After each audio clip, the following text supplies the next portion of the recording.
Hello friends, this is Alex, and you are on the Alex GameFi channel.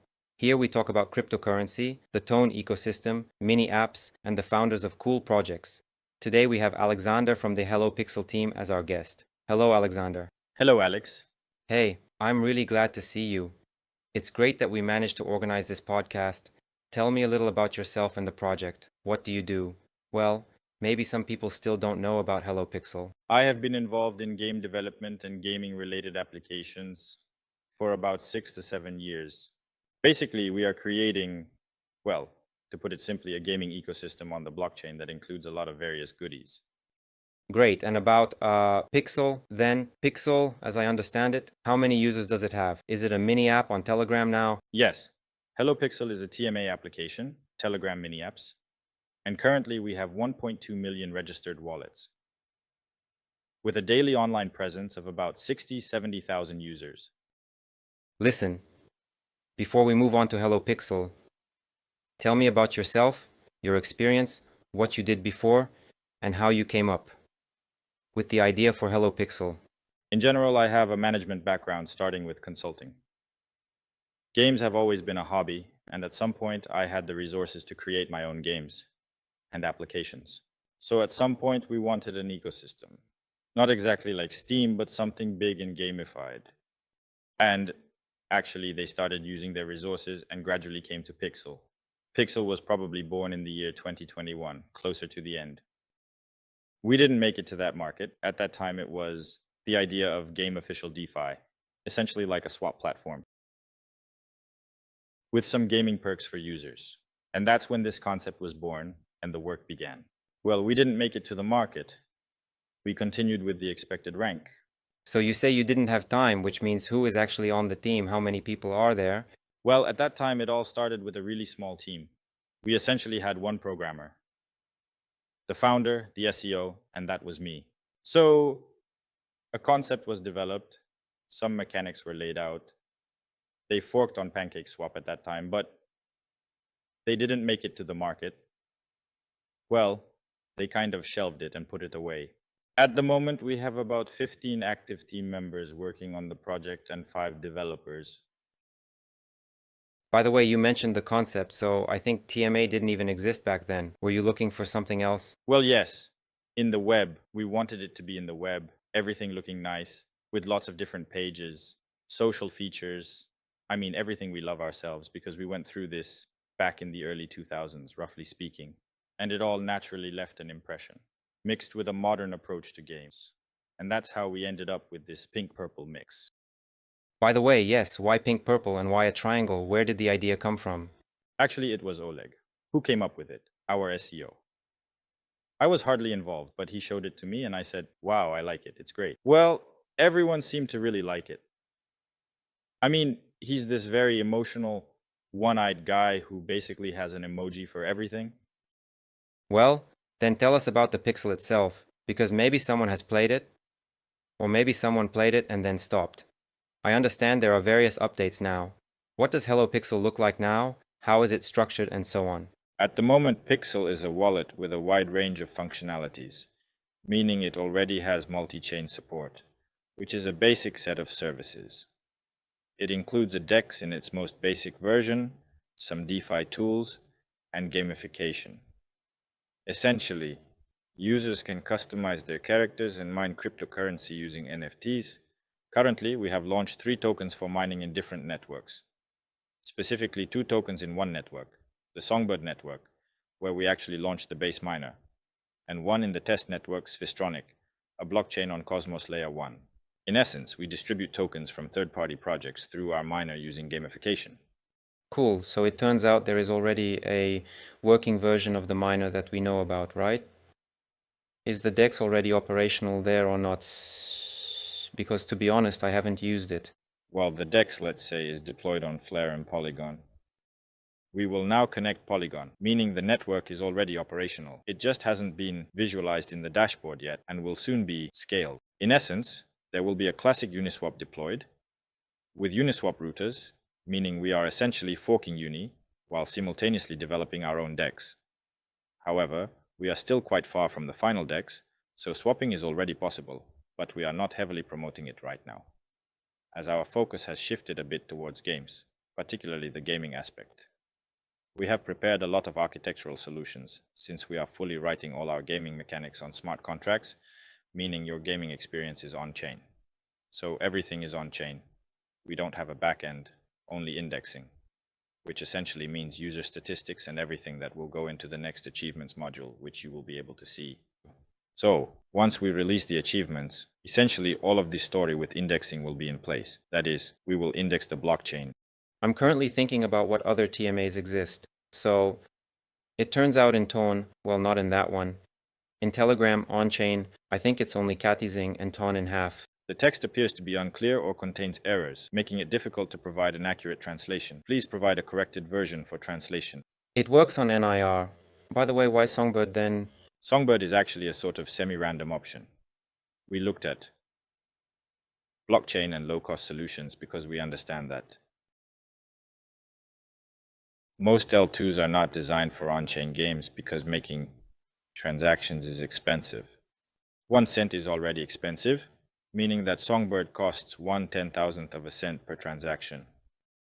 Here it's partly about caring for the users, and partly we understand that we also have to pay. For example, if we need to carry out a migration, we have to transfer all users, which means we are paying for that. And at an early stage, since the project was entirely funded by us, this also adds a benefit for financial optimization. Well, plus we believe in Flare, and Songbird is the second layer of the Flare blockchain. By the way, it is in the top 100. For those who don't know, you can check it out.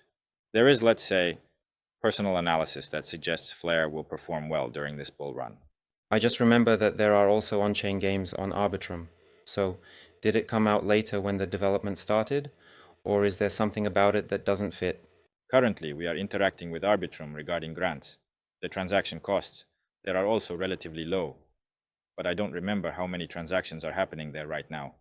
Well, in general, I would say there is the concept of hybrid games, which means where the backend is mixed with on-chain elements, with blockchain transactions, and there is the concept of on-chain games. And most games, probably about 85% of the market, are hybrid, and this small remaining part is completely on-chain. This is quite a complex story overall. There are a number of limitations that take a long time to work through. Why did we choose this? We have asked ourselves this question many times at some point. It is some kind of commitment to crypto, because we have all been in crypto for about 7 years. This is more of a geeky topic, probably like creating an on-chain application. Well, that's cool. At least we think it's cool.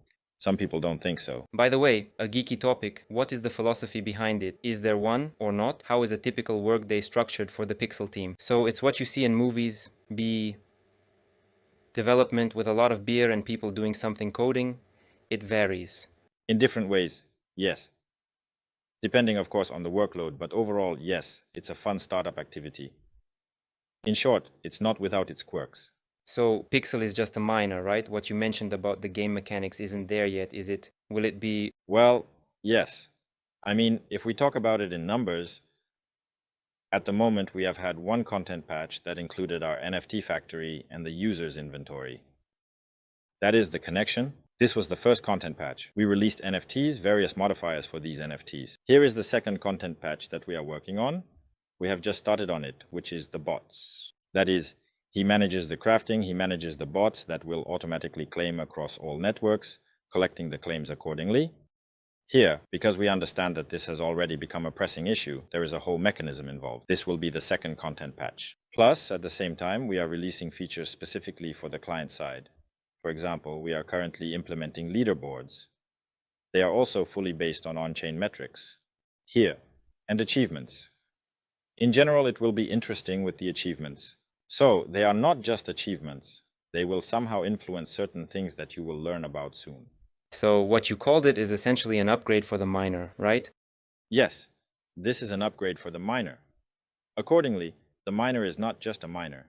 Essentially, the miner is something you can upgrade for free right now, because all upgrades for the miner are done using Pixel tokens.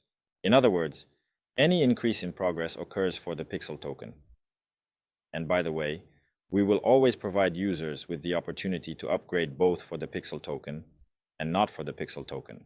For SGB, it seems so. Yes, for the native token of the network. And by the way, users pay for transactions not to us, but to the blockchain. But that's just a well-worn topic. A small clarification? Yes, this is a pain, one of our pains, answering the question of where the money comes from.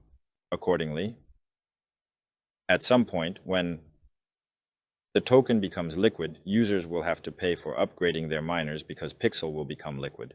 With our concept and the way we are moving forward, it will be possible to mine a lot of tokens from various projects using the miner. By the way, we are currently in negotiations with a Tier 1 game.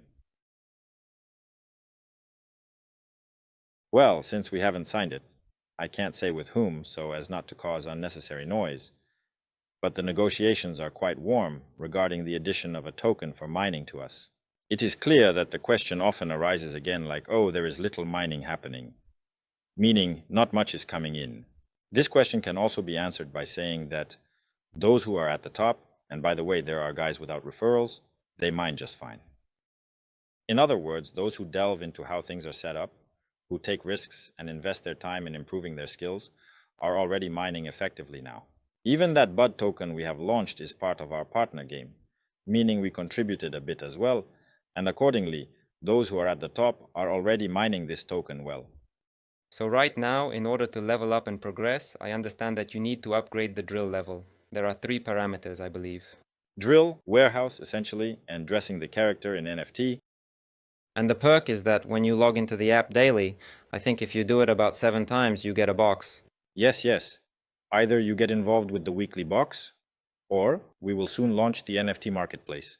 We've mentioned it before, but it really is coming soon. This means you will be able to buy NFTs from other users. In other words, we don't aim to put an infinite number of NFTs up for sale and say, here, take them, buy them. We want users to create content themselves and sell it, as well as circulate it within the ecosystem. To achieve this, we made the chest free, and we will implement crafting, meaning that users will be able to mine NFTs through gameplay and sell them to other users who are not present at that time. I've definitely noticed that both Nedcoin and Hamster are giving a lot to influencers. A lot. In other words, once you refer someone, you will continue to receive a percentage over a certain period until the moment of listing. There was an update in Pixel that significantly cut the income of referrals from referrals. At first, it was really tough. A very unpleasant moment. But then you made, as I understand it, an increased margin of strength. I can say that I just go in and I still lack that supply. It's some kind of conscious approach, right? To balance people out a bit, plus or minus. Or how did this even come about? Initially, this mechanic was included in the documentation, but there was a moment we didn't expect that a large number of people, say 50,000, would come, and we do have such cases. Naturally, it wasn't thought out for them. Just don't think about it. 50,000 people. Where did all this come from? Well, for example, I couldn't even think about it. And that's why, let's say, the top influencers were certainly not very happy. In fact, this is actually done to somehow engage influencers in the ecosystem, because we are building a long-term product. And it will be interesting there. But just to provide a faucet, well, in general, that was not part of our concept, meaning the value of the token that we envision kind of excluded an infinite faucet for tokens. Yes, we managed to resolve the situation by giving top influencers some items that slightly expand their inventory to make it more comfortable. So this increases the value of the token, and this difference between a player who has just conditionally joined now and a person who has, say, 50,000 referrals, well, not 50,000, but let's say on average from 1,000 to 5,000, is a common story regarding leveling the playing field. It's clear that it's difficult to equalize a player without referrals with a player who has referrals. We are interested in promoting our product, and at the same time, we want to bring in users who don't have the opportunity, meaning we want to give them a chance as well. But essentially, such opportunities are provided. So, let's say in the same swisstronik we have 5%, a one-level referral system, which is maximally loyal. Here we show that referrals are given the opportunity to mine Pixel, quite generously on the main miner, but on other products like Buddha and swisstronik, The referral system is already at one level of 5%. It's not exactly like an anti-ad, but in one way or another, that's how it is. Can you describe a user journey for a person who has just seen Pixel, entered the app, set up a wallet, and then encountered some unclear SGB requirements? Like step by step, how can this be integrated now? But the user journey is not the easiest at the moment. Let's put it this way. Looking at our audience, we have good interaction with them, receiving positive feedback. Many people write to us, both publicly and privately, and we try to respond. So, let's say it like that. Fairly experienced users generally figure things out quickly. Less experienced users who might only play occasionally may be encountering gaming applications for the first time. This makes it, of course, more challenging for them. So what should we do? Did we launch? We have launched it. We are currently releasing a button with a question mark right on the main page, which contains a guide. This guide basically describes all the detailed steps, so it will be right on the main menu. The first thing you need to do is go to the quests and find the quests for the SGB. At the moment, I don't know how many there are, maybe 4. What is SGB? SGB is the native token of the Songbird network, which is needed to pay for gas for transactions. That is for claims, for transfers, for chest claims, meaning that for all actions we pay gas in Songbird tokens. So, in order for me to earn a pixel, which is the token that the miner is actually for, I need to have some SGB for it to drop for me. And to get SGB, do I go to the tasks? Yes, there are already about 4 to 5 SGB in the tasks that you can collect from there. And basically that's it. Claim, which means it's a simple story. You just claim the token, upgrade the drill for pixels, collect the weekly chest, and wait for the market. If there's something to put on the market, you wait for the market. If not, you just claim. I see. And regarding the SGB, I remembered that you mentioned a few other networks. So now it won't only be possible to mine in Songbird, right? Yes, but right now in Swisstronik we have another network. The mainnet will end on September 1st. We received a grant from this network, and essentially we are distributing this entire grant to people, which amounts to $110,000, to be distributed in Swisstronik tokens among active miners. That is, at the current moment, all the tokens that will be mined by our miners by September 1st will naturally remain with them. Additionally, there is the entire pool that remains. And even those tokens that were burned, we decided to distribute those tokens as well. We have also launched the test scale seed. The mainnet will be coming soon. It is essentially already ready. Basically, I don't like to give deadlines, but the mainnet for the scale will be coming soon. And within the scale, the pixel token will be launched, with 1% of the token's emission allocated for mining. Users will receive bonuses, meaning that those who mine Songbird will immediately get bonuses on the scale. Depending on your progress in Songbird, you will receive bonuses on the scale. And also, a second token will be launched there, the token of the Zergates project, which is our good partner. This is a gaming battle pass, and soon they will release their tokenomics, and part of the missions from there will be placed in the miner on CT scale, allowing the partner token Zergis to be mined as well. So by simply entering the miner, I will clone a pixel into it, and then I will also receive an additional Zergis token. Yes, there will also be a Zergis cap in the next content patch. To avoid it becoming tedious, there will be a bot, so you don't have to switch between all the networks and claim 6 to 7 times. You will have a bot that you can activate for a pixel, and it will fly around and claim for you. The better the bot, the more times it can claim. So you mentioned a grant that will go to the users. Are there any other grants, possibly investments or anything else? Will I be able to buy a Lambo with my pixels or not? Or are there some croutons there? Absolutely. At the very least, croutons. At most, lambs. If so, my analysis is always minimally pessimistic, but I believe that top users will feel comfortable in our ecosystem, at the very least. But you didn't answer whether there are investments, that is, where, what, how, or at least if there is money. We have money for work. Well, from different sources, like something. Yes, initially. When we planned and created the product plan for the application, we relied on our own funds. This is a long, tedious development that was planned for a year by a small indie team, funded by the personal money of the founders. After we sold the chests, we realized that, in principle, feedback is interesting. And accordingly, with these sales of chests and slots that we sell for SGB, we managed to expand the team. As a result, we just moved faster. I don't know if it's appropriate to talk about this now, but most likely, the program will be released a bit later. We signed with the Gotbit Accelerator, which is an ODC accelerator. They only take 3 projects per batch, meaning they work quite closely. The team will also help us raise funds. And plus, grants are one of our ways to monetize the project. So essentially, we already have 2 grants. One grant from the marketing scale, which is why we are going there. One grant from Swisstronik, which we are currently working on, but it is basically intended for users.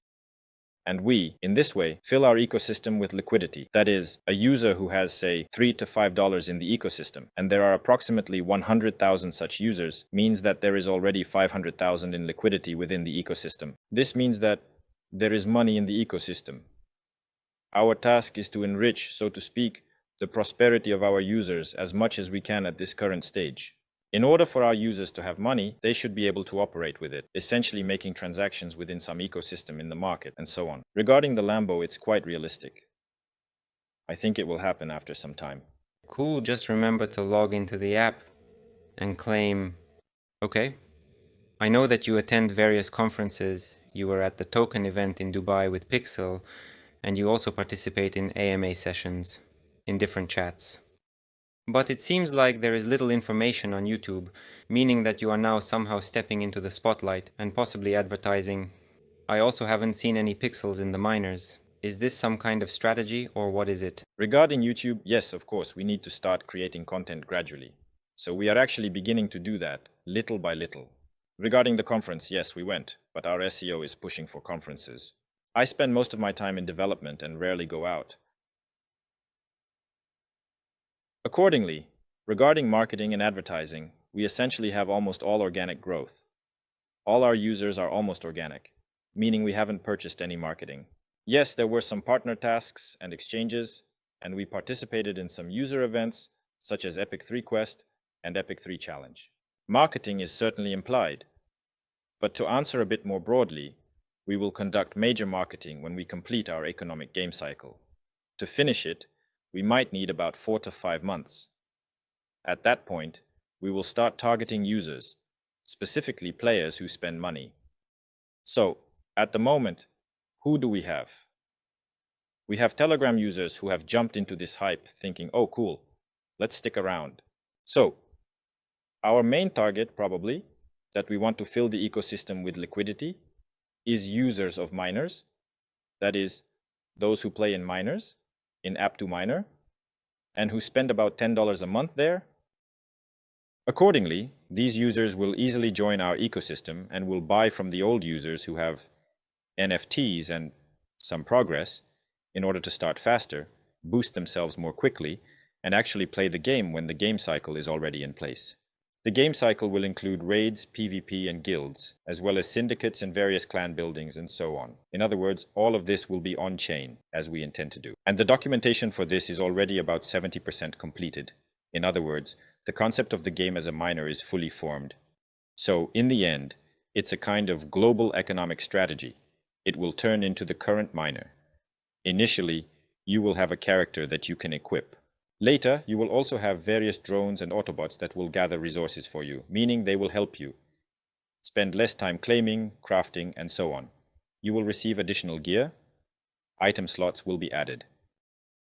At some point, syndicates will occur, and there will also be a whole functionality for upgrades, skills, clan NFTs, and so on.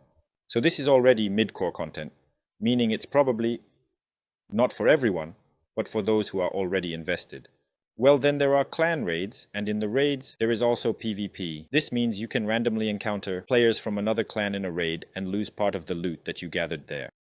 So, there's this point where you first mention users of miners, right? Then game mechanics. Since I'm a bit familiar with the Solana ecosystem and Arbitrum, I can see what projects exist, how it all works in principle, and the millions of dollars that circulate in this entire sphere.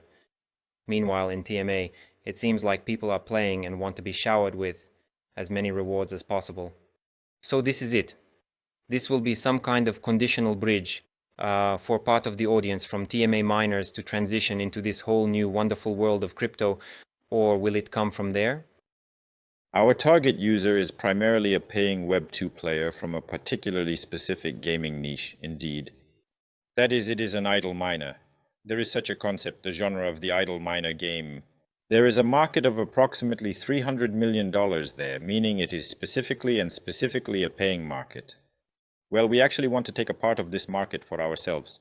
So we have users who are essentially free to play, who joined at an early stage, spend their time, and want money, while there are users who joined at a later stage, who love games and are willing to pay for these games. Here we have a symbiosis, a person who wants to earn and extract, and a person who wants to spend. The person who wants to spend does not pay us. They pay the user who obtained this NFT through their time. Yes, and this is how this economic cycle emerges, with whales appearing for various reasons that interest them. Whales are more related to DeFi. We have our gamified services, which include a set of decentralized services, such as DeFi, the so-called DEX, P2P, cross-chain, bridging, and so on, Boru, the lending protocol, various forms, essentially where one can provide their liquidity. And we will definitely reward the whales for this liquidity with some gamified perks. Money will flow in from there. Additionally, there will be a wide range of games from which exclusive NFTs, such as rare collectibles, can be mined, which cannot be obtained anywhere else. So, this will all be for the purpose of making global crafting. Accordingly, how does this scheme work? A whale came to stake USDT conditionally for some percentage, I don't know. And he sees that there is some NFT that gives him a 2 or 3% yield in some pool, and he has $200,000 there. He understands that 3% is significant for him. There is a certain NFT that gives these 3%, but nothing else. For a user who has no money, this NFT is completely worthless. He basically just came to the miner and mined. Something like that. If he doesn't have $200,000, he doesn't need this NFT. That's how the economy comes into play. Kitty goes into games, spending time to get some NFT, but she doesn't have time for that. But he needs it. And accordingly, on the other hand, there is a user who has the time to mine it, but does not need it. Well, it turns out to be quite simple. To sell something unnecessary, you actually need to obtain it somewhere, buy or acquire this unnecessary item, and then sell it to make some profit. That is, the DeFi segment will operate in such a symbiosis. So, are there any metrics right now? I don't know where you are going at all, what you are striving for, and when can we say that we have already achieved what we wanted? In terms of user metrics, we want to achieve at least 500,000 active users in 2025, which is approximately x12 from the current daily active users. Accordingly, we want 10 million registered wallets and around 500,000 active users by 2025. So, this is probably the benchmark that will allow the economic model we plan to launch within the ecosystem to take off successfully. Accordingly, regarding the projects, this means at least 10 connected projects by the beginning of 2025, possibly 10, maybe 12, 13, based on our assessment of capabilities. With a small decision from the team. That is, these are the project's tokens. As soon as we release our wallet SDK, which will allow our wallet to connect to other platforms, this process will speed up a bit. Accordingly, by the end of the year, I think there will be about 30 connected blockchains by the end of 2025. We want to basically connect all EWM that exist. We are already in touch with many. We just want to secure another grant. It's not just about connecting, it's still work and money. It's important for us that the blockchains are also interested. There are those who are interested, and there are others who are not very interested yet. They want more impressive metrics to engage with us. That is, we wanted to go on X layer, on ZK, so we have some kind of dialogue with all of them. We already have a connection with Bearchain, which is a hyped bear blockchain on Cosmos. They raised 100 million. We also have a chat with them and communicate with them. In fact, we talk to many people, and I communicate a lot with various projects on Cosmos. In general, Cosmos is also an interesting geeky ecosystem, and we want to develop there as well. There are many cool teams there, specifically teams that are pleasant to communicate with. They have very interesting and awesome ideas. And in 2025, I think there will be many collaborations with blockchains specifically on Cosmos. Well, Vistron is one of them. So will Thon be there and will Tron be there or not? We also have a chat for Tron. It seems like we were a bit behind with Tron. They have already launched, and Justin is already promoting it. As for Thon, the audit for the bridge has already been completed, meaning that this is the EWM bridge. So there will be a bridge right within our platform. In our infrastructure, the wallet will have a bridge from Thon initially to 7 EWM networks, namely Songbird, Flare, Scale, Polygon, and a few others. In general, this will expand further, meaning that bridges will be established. How does it work? For example, I have Tonekeeper. Do I have Tons in the wallet? Yes, right in our interface, you will be able to connect your Tonekeeper to our interface, meaning wallet to wallet, and swap our tons for the tons of the network that we will offer. We are basically working to have all of this without any show. The connection we want to make by the end of 2025 is tons of EVM and Cosmos. This year is the year of EVM in Cosmos. In other words, everything will be seamless, meaning it will appear to the user as if they selected the token, then chose the network where it is held, and then selected the token they want to swap it for, along with the network. And there you can even it's not even necessary to have Thon in the network, right? Like I logged in, connected my Thon keeper, I have Thon, and I'm like, Tons, I want to get, I don't know, 5 Solana, and I already have all that under the hood. Yes, we write out the path. That is how it works, just like this in a line. First, you swap it for a wrapped token in that network, then it unwraps, changes to this token, wraps again, goes to another network, you pay gas here, gas there, so we write out the entire path for you. But essentially for you, it's just one button. And in the end, we tell you how much it costs. If that works for you, you simply swap your assets with one button. It's interesting because for many, TMA is mostly associated with tone, but you are kind of moving into other actions. Well, even not just moving into others, but on-chain. Yes, we are expanding the boundaries of blockchain. Yes, there is. A kind of story that foreign users find it difficult to transition to Tone because they are either sitting in a salon or currently on Tron. There is this story. Hype. In general, TMA is a CIS thing. It's clear that a lot of traffic is already coming in, including from Asia. Honestly, I haven't really noticed South American traffic there. Maybe some people have it. Although in reality, it's the same Brazilians who are experiencing a huge boom in crypto, a huge boom in gaming, and a huge boom in crypto. This is super relevant traffic for us. We are also targeting Brazilians specifically. It's a large country with a lot of people, and in terms of NFT searches, it ranks in the top 3. So it turns out that some Western info can say like there's a Pixel, some Tron or Solana that you can exchange and get, I don't even know, some kind of token in essence. Yes, this will become reality. By Q2 next year, there will be a serious infrastructure regarding tokens. We know how to connect Solana, we know how to connect Bitcoin, and we are currently studying and analyzing. The second layer is on Bitcoin, like STX and Stacks. Listen, the plans are great, but I still have a question, because every time I log into Pixel, I either encounter an error or the interface is glitching somewhere. Why is it like this now? Will it continue to be this way? Or I don't know why it is like this at the moment. Well, regarding the interface. Let's say it was put together at the very beginning. So of course there are some issues. It won't always be that precise. We are gradually refactoring, and there will be a second version of the interface patch, which we believe will be much better in terms of interface and UX. It will be more native, so to speak. So there will be a tasty interface patch, big, really big. We have already fully designed it, and basically, I think that at some point, even for the insiders, well, maybe we won't film it, we'll just show the user and gather some feedback. So there are no super insights here. We can simply visually showcase all these interfaces. It will become more convenient and clearer. Yes, it will simply become more convenient and understandable. There are indeed many features, and a large part of the functionality is unknown to users. Some are completely unaware. The fact that we have a dashboard means there will be many of them. Each network will have its own dashboard. Then, dashboards will be divided into categories like there are people who are interested in viewing statistics, such as how much we mined, what the percentages are, how many transactions there are. So, indeed, in the context of blockchain, there are such users. I am just that kind of user myself, and I know some other users as well. Yes, there will be many dashboards and a lot of statistics. Right now, leaderboards are being integrated. We see that it's not very native, but it's impossible to change it quickly. Because if we change it quickly, it will turn out poorly, 100% guaranteed. This is already a pretty worn out topic, doing something quickly.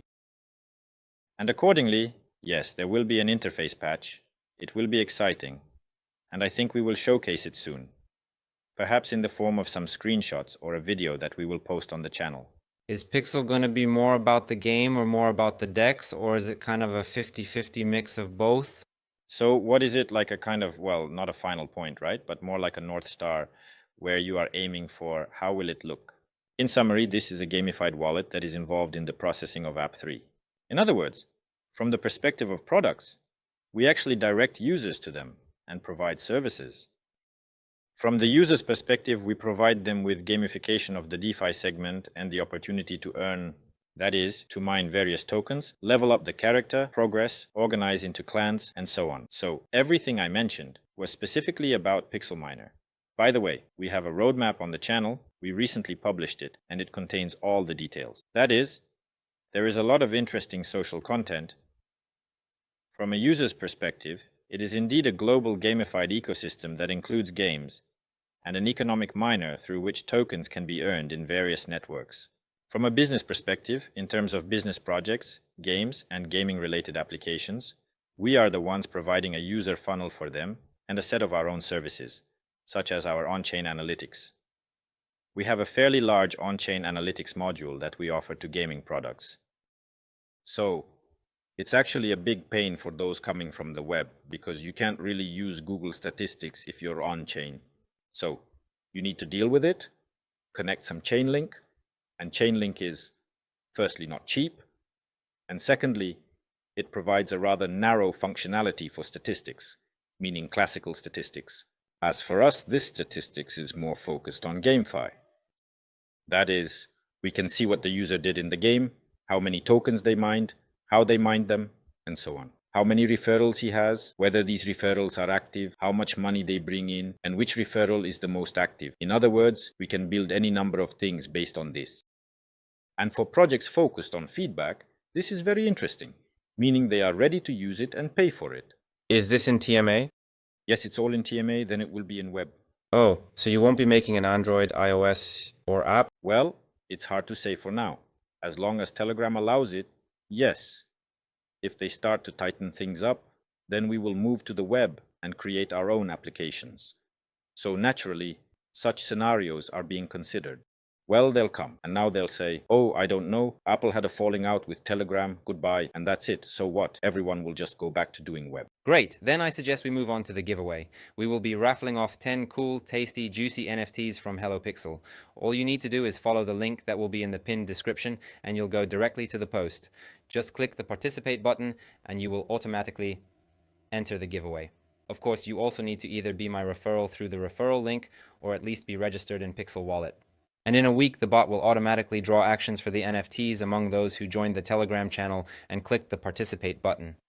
So, friends, if you've watched up to this point, be sure to give a like and leave a comment about how long you've been participating in hellopixel, if you've mined anything, and how much you've mined. And Alexander told us that there will be at least some crackers and at most a Lambo. Write down what you are counting on. This was Alex. We will stay in touch. Bye bye, everyone.